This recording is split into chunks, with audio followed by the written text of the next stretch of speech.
बहुत सारे डाउट्स होते हैं आपके दिमाग में बेसिकली कि सर मार्क्स क्या होता है और स्कोर क्या होता है। आपका जो गेट का पेपर होता है वो 100 मार्क का होता है और उसी 100 मार्क में से आपको जो बेसिकली मार्क मिलता है उसके हिसाब से ही आपका गेट का मार्क डिसाइड होता है। अभी मैं स्कोर के बारे में बात नहीं कर रहा हूं। आप भी अगर थर्ड ईयर में हो और आप भी अगर ये सोच रहे हो कि आपकी गेट की प्रिपरेशन की जर्नी को स्टार्ट कर सकते हो तो बिल्कुल आइए हमारे साथ जुड़िए। हेलो डियर स्टूडेंट्स, बहुत टाइम से ना जब कभी भी हम कोई भी एक एग्जामिनेशन होता है तो उस एग्जामिनेशन में आप लोगों ने हमेशा सुना होगा कि यार कुछ लोगों के मार्क्स आ रहे हैं और कुछ लोगों का स्कोर जो है मार्क्स और स्कोर में बहुत ज्यादा फर्क हो रहा है। तो ऐसे ना बहुत सारे डाउट्स होते हैं आपके दिमाग में बेसिकली कि सर मार्क्स क्या होता है और स्कोर क्या होता है, कि क्या दो सेम मार्क्स आने पे अगर फॉर एग्जांपल मार्क्स आ रहा है तो क्या उनका स्कोर जो होगा वो बेसिकली सेम हो सकता है नहीं हो सकता है। ऐसे बहुत सारे डाउट्स होते हैं आपके मन में। तो आज ये सेशन जो है बेसिकली उसके लिए ही है कि आपका जो मेन टारगेट है, जो जिसके लिए आप एग्जामिनेशन के लिए पढ़ रहे हो, तो मार्क्स और स्कोर में फर्क क्या होता है, तो उसके बारे में जो है वो आज हम लोग डिस्कशन करेंगे। तो ये एक नया सेशन है। आप लोगों को पता है कि हर हफ्ते हम कोई ना कोई जो है वो एक नया सेशन लेके आते ही हैं और मैं भी हर हफ्ते में कुछ ना कुछ एक नया सेशन आप लोगों के लिए लेके आता हूं। ठीक है, वैसे ये जो सेशन है इसमें जो भी आपको भी कुछ भी क्वेरीज होंगी तो आप जो है वो इस टेलीग्राम चैनल पे ज्वाइन कर सकते हैं। ये मेरा टेलीग्राम चैनल है and you can easily try to आप जो है वो मेरे से कनेक्ट भी कर सकते हैं इस टेलीग्राम चैनल पे। चाहे अगर आपका डाउट भी है तो भी आप वहां पर पूछ सकते हैं या फिर आप और भी बच्चों के साथ में इंटरेक्ट कर सकते हैं। चलो, आज का जो बेसिकली टॉपिक है कि why this topic matters, because आज के टॉपिक में हम लोग गेट मार्क्स के बारे में बात करेंगे, स्कोर के बारे में बात करेंगे और रैंक्स के बारे में बात करेंगे और इसके डेटा के ऊपर भी हम लोग बहुत ज्यादा चर्चा करेंगे। ठीक है, आर दे सेम? क्या हम ये बोल सकते हैं कि गेट मार्क्स, स्कोर और रैंक जो होता है क्या वो सेम होता है? नहीं। मार्क्स, स्कोर और rank they all are interconnected but basically they are not same. Actual में ये क्यों किया जाता है? स्टूडेंट के पास में फेयरनेस मेंटेन करने के लिए कि कभी कभी आपने सोचा है कि अगर भाई दो सेट के पेपर होते हैं तो एक सेट में कभी आपने सुना होगा कि पेपर इजी आ जाता है, दूसरे सेट में पेपर टफ हो जाता है। एक सेट जो होता है वो पेपर लेंदी होता है, दूसरा वाला सेट जो होता है वो पेपर लेंदी उतना नहीं होता है। तो ये एक सही तरीके के प्लेटफॉर्म को यूज करने के लिए, बच्चों के अंदर फेयरनेस मेंटेन करने के लिए ये एक फेयर गेम होना चाहिए करके ये तीनों चीजें यहां पर है। How they influence your future opportunities, let's try to see that. अब देखो, गेट मार्क्स क्या होता है? गेट मार्क्स तो ये बेसिकली सबको पता है कि ये आउट ऑफ 100 कैलकुलेट किया जाता है। आपका जो गेट का पेपर होता है वो 100 मार्क का होता है और उसी 100 मार्क में से आपको जो बेसिकली मार्क मिलता है उसके हिसाब से ही आपका गेट का मार्क डिसाइड होता है। अभी मैं स्कोर के बारे में बात नहीं कर रहा हूं। अगर आपने 60 मार्क का सही किया है, ठीक है, नेगेटिव मार्किंग सब कुछ बैलेंस आउट करके, तो आपको 100 में से 60 मार्क्स आ जाते हैं। ठीक है, तो GATE marks is marks scored in the paper out of 100 and जो रॉ मार्क्स होता है are being normalised after the shift examinations are over.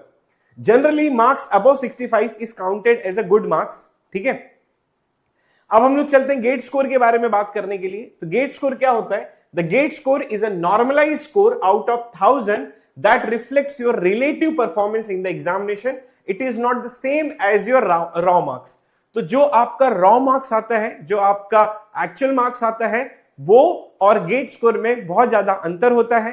For example के लिए, it is adjust for variations in difficulty across multiple sessions of the same paper. For example अगर दो shift में है तो इनकी वेरिएशन को ध्यान में रखते हुए, डिफिकल्टीज को ध्यान में रखते हुए, पेपर के अलग अलग जितने भी वेरिएशंस लेंदी है नहीं लेंदी है उनको ध्यान में रखते हुए हम गेट स्कोर के बारे में बात करते हैं। It is calculated using a normalisation formula. जब कभी भी आप गेट का पेपर देते हो या फिर जब आपका गेट का स्कोर कार्ड आता है तो उसमें नॉर्मलाइज फॉर्मूला भी वे मेंटेन करते हैं। सारी चीज फेयर गेम होता है यहां पर and recommended by the GATE committee. Why it matters? क्योंकि ये लास्ट वाला पॉइंट जो है वो सबसे ज्यादा इंपॉर्टेंट है, उसके ऊपर हम लोग बात करेंगे। अब जैसे एग्जाम्पल के लिए, two students with the same raw marks, मतलब दो बच्चे अगर एक को 60 मार्क्स आ रहा है एक पेपर में और दूसरे को भी 60 मार्क्स आ रहा है एक पेपर में, but they are having a different sessions, may get a different score. क्यों डिफरेंट स्कोर आता है? क्योंकि कभी कभी कुछ बच्चे ऐसा कोई, ताकि कोई बच्चा ऐसा ना कह सके कि उसका शिफ्ट 1 का पेपर इजी था तो उसको 80 मार्क्स आ गया है, और कोई बच्चा ये ना कह सके कि उसका शिफ्ट 2 का पेपर जो है वो बेसिकली 80 मार्क्स आ गए हैं क्योंकि पेपर इजी था। तो ये दो बच्चे आपस में एक फेयर गेम मेंटेन करने के लिए यहां पर गेट का स्कोर जो होता है वो दिया जाता है। बट इस बार जो पेपर हुआ है गेट 2025 का पेपर, इस पेपर से बहुत ज्यादा लोगों को बहुत सारे बच्चे जो हैं उनको बहुत ज्यादा अच्छा नहीं लगा है। जो आईआईटी रुड़की ने इस बार थोड़ा सा, मैं ये बोल सकता हूं बच्चों का ध्यान में रखते हुए, कि जो गेट का स्कोर उन्होंने मेंटेन किया था नॉर्मलाइज के बाद में भी, बहुत सारे students they are not happy over their normalisations. But still वो हर बार आईआईटी जैसा नहीं करता है, ये गेट आईआईटी रुड़की की तरफ से थोड़ा सा था, चाहे उसे आप ग्लिच बोल लो चाहे कुछ भी बोल लो, but still everybody has to accept that कि what the gates are doing basically। but मैं अपना पॉइंट तो नहीं बोलूंगा, मैं भी अपना भी पॉइंट बोल सकता हूं, but students were not happy at all for gate 2025 conducted by IIT Roorkee. anyhow इसके ऊपर हम बात करते हैं, ये हर बार ऐसा नहीं होगा, ठीक है। तो GATE student, two students with the same raw marks but different sessions may get a different score। gate score helps create a fair comparison across the session। आप गेट 2025 के हाइलाइट्स के बारे में बात करते हैं कि जो 2025 का था उसमें almost 1,78,825, not almost, exactly candidates appear हुए थे एग्जामिनेशन के इस एग्जामिनेशन में। Due to high disparity in difficulty across the session the normalisation effect was significant. Yes, ये चीज देखी गई थी सेशन 2 में, जिन बच्चों का शिफ्ट 2 में हुआ था उन बच्चों का मार्क्स जो है वो काफी इंक्रीज हुआ था।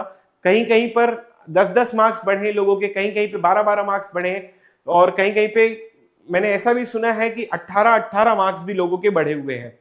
As a result GATE scores increase slightly for candidates in tougher sessions even with the same raw marks. So in this presentation we analyze that GATE 2025 data comparing marks, rank and score।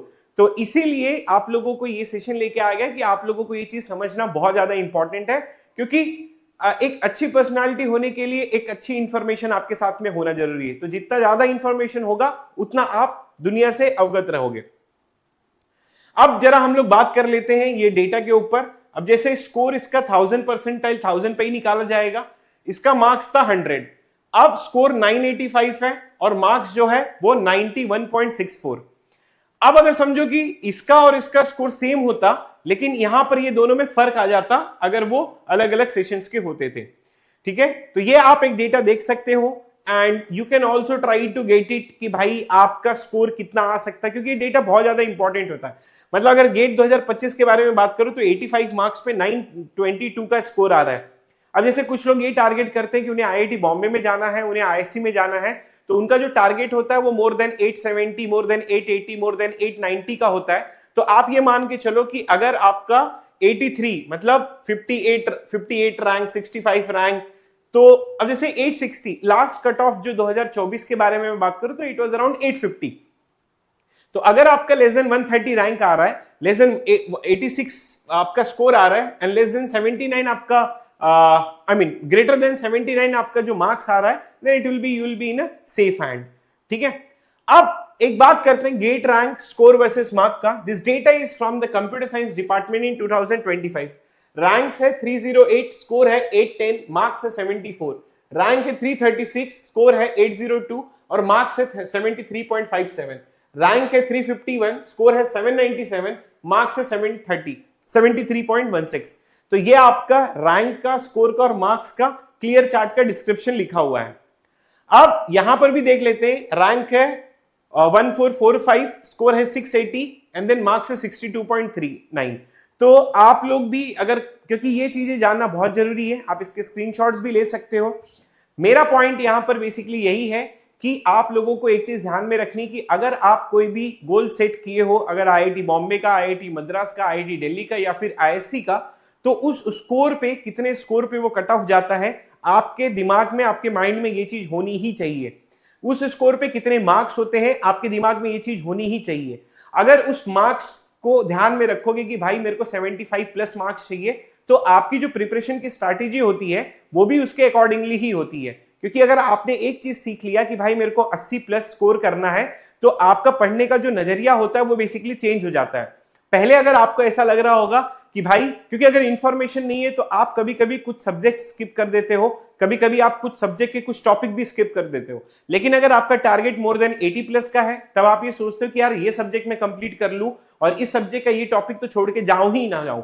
क्योंकि हमेशा से हमारे दिमाग में एक चीज आती है, और वो ये आती है कि वो दिमाग आपको हमेशा बोलेगा कि यार ये टॉपिक जो है तू इसको स्किप कर दे, मत पढ़ मत पढ़ मत पढ़। लेकिन अगर आपने टारगेट बना के रखा है कि आपको मोर देन 80 प्लस लाना है, तो वो बहुत इजी होता है उस ऑब्स्टिकल को कम करने के लिए। इसीलिए कुछ बच्चे मुझे ये कहते हैं कि sir why it is necessary to think about कि 80 प्लस मार्क्स अपने दिमाग में क्यों लेके चलना चाहिए। तो यही एक रीजन है कि यही मैं जस्टिफाई कर सकता हूं कि अगर आप सोच रहे हो कि आपको मोर देन 80 प्लस मार्क्स आना चाहिए, मोर देन 85 मार्क्स आना चाहिए, इसका गोल अगर आप बना के लेके जा रहे हो, तो जहां कहीं पर भी आपको ये फील होगा, जहां कहीं पर भी आपको ये डिमोटिवेशन लगेगा कि मुझे ये टॉपिक स्किप करनी है, मुझे ये सब्जेक्ट स्किप करना है, तो वो गोल जो आपने सोच के रखा है कि मोर देन 85 मार्क्स आने चाहिए, वो गोल आपको और आपके दिमाग को ये चीज के लिए मना कर देगा कि नहीं, मुझे ये टॉपिक स्किप नहीं करना है और मुझे ये सब्जेक्ट स्किप नहीं करना है। And that is why it is so important. अब चलते हैं यहां पर थोड़े ऑब्जर्वेशन पे। Same rank same marks, multiple candidate shared ranks, specially mid range में जो होता है वो रैंक शेयर करते हैं, and showing clustered performance, rise in third year toppers. इस बार ऐसा देखा गया है और ये फ्यूचर में भी ऐसा होता जाएगा। पहले अगर आप 10 साल पहले के बारे में बात करोगे तो उतनी अवेयरनेस जो थी, अवेयरनेस तो मैं बोल सकता हूं कि तब भी थी, लेकिन ऐसा अगर ट्रेंड देखा जाए तो ड्रॉपर जो थे या फिर लास्ट ईयर थे, उनके जो होते थे रैंक बड़े अच्छे आते थे, स्पेशली ड्रॉपर्स के जो एक साल ड्रॉप करके, ड्रॉपर नहीं बोलूंगा, रैंकर बोलूंगा उन्हें, कि एक साल का उन्होंने ब्रेक लिया है and they are preparing for GATE examinations. But अब पिछले 3-4 सालों से ऐसा देखा गया है, और ये बहुत अच्छी बात है, बच्चों का एंथुजियाज्म, कि जो थर्ड ईयर में ही होते हैं बेसिकली तब से ही प्रिपेयर करना चालू कर लेते हैं, and then they are getting quite a good marks. ये पिछले साल भी था, पिछले के पिछले साल भी था, और आप ये मान के चलो कि जो थर्ड ईयर वाले बच्चे हैं वो सबसे ज्यादा अपीयर हो रहे हैं। ठीक है, इस पे कोई ऑफिशियल डेटा तो नहीं है, हालांकि अगर होगा भी तो फिलहाल के लिए मुझे अभी पता नहीं है, लेकिन जितने बच्चों से मैं इंटरेक्ट करता हूं या जितने बच्चों से हमारी टीम इंटरेक्ट करती है, जितने बच्चों से जीएफजी इंटरेक्ट करता है, उनके हिसाब से मैं बता सकता हूं कि मैक्सिमम जो नंबर ऑफ स्टूडेंट्स हमें निकल के आते हैं वो हमारे थर्ड ईयर के ही होते हैं। तो आप भी अगर थर्ड ईयर में हो और आप भी अगर ये सोच रहे हो कि आपकी गेट की प्रिपरेशन की जर्नी को स्टार्ट कर सकते हो, तो बिल्कुल आइए हमारे साथ जुड़िए। ठीक है, जीएफजी के इस प्लेटफॉर्म पे आप यूट्यूब पे सब्सक्राइब कर सकते हो, आप हमारे बैचेस को ज्वाइन कर सकते हो, and then you can enjoy all the content which is available on GFG. And there has also been seen the strong presence of job holders among high scorers, raising the competition bar. Score marks gap widens due to normalizations and paper variability. अब जैसे ये एक I hope that everybody can see that कि ये वाला जो line है, ठीक है, इस ग्राफ का, that will be based on score, और ये वाला जो है that will be based on marks.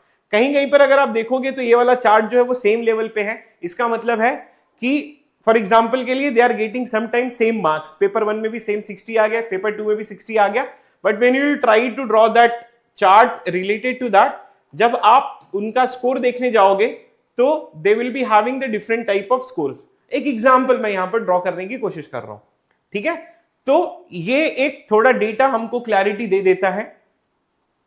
दूसरा, गेट 2026 के हम प्रेडिक्शंस के बारे में बात करते हैं कि गेट 2026 का जो होगा, हायर पार्टिसिपेशन एक्सपेक्टेड है, specially third year students and working professionals के लिए।